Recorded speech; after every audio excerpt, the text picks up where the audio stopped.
Sometimes time travelers can literally fall on us from the sky. This is exactly what happened in 1996 in a beautiful and peaceful place near Cape South Foreland. Suddenly, the Englishwoman Martha Crawford heard the roar of the engines of an approaching plane. It was getting louder, so the woman was seized with anxiety, and she ran to the window. At the same moment, she saw an incredible picture.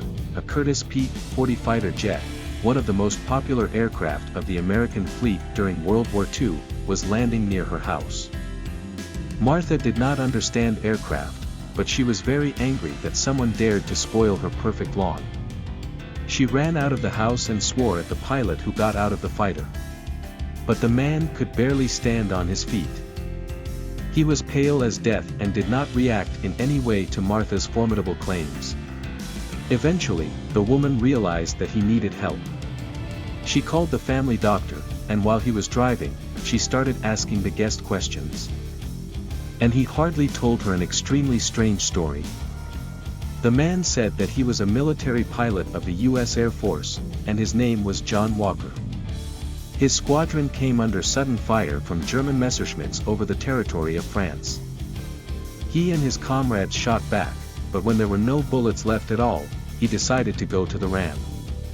And when his fighter collided with a German plane, Joe made an attempt to escape.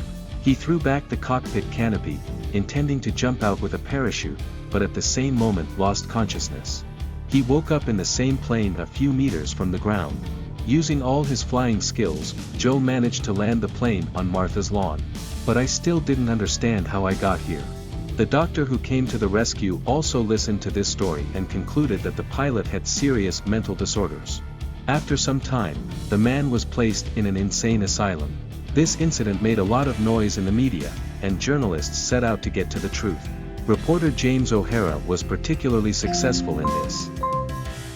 He picked up the archives and found out that the Curtiss P-40, which landed near Cape South Foreland, was indeed listed as the property of the 123 Squadron of the U.S. Air Force during the Second World War. On April 9, 1944, Lieutenant John Walker was assigned a responsible task, to go with his squadron to help British aircraft. But along the way they were ambushed by German Messerschmitts. On that day, the entire 123 Squadron was destroyed, but the wreckage of John Walker's plane, as well as his body, could not be found.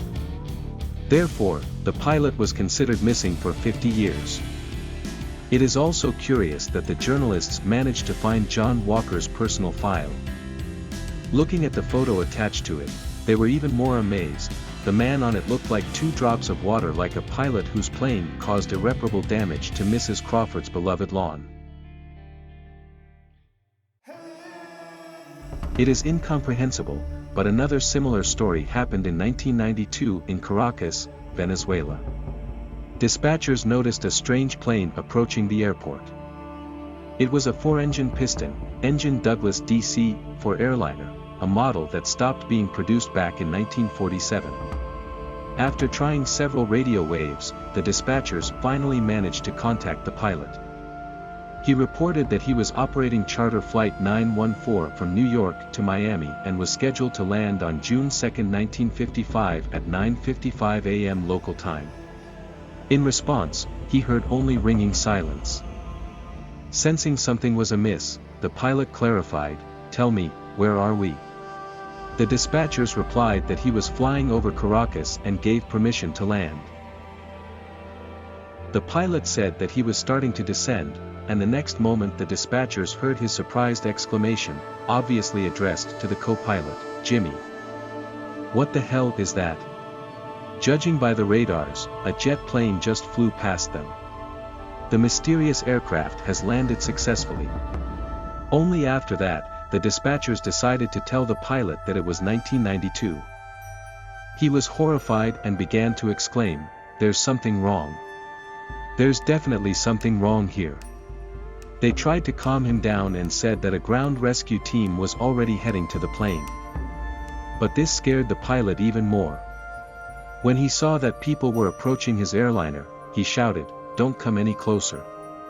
We're taking off." A few seconds later, he started the plane's engines again and lifted it into the air. No one has ever seen this strange DC-4 again.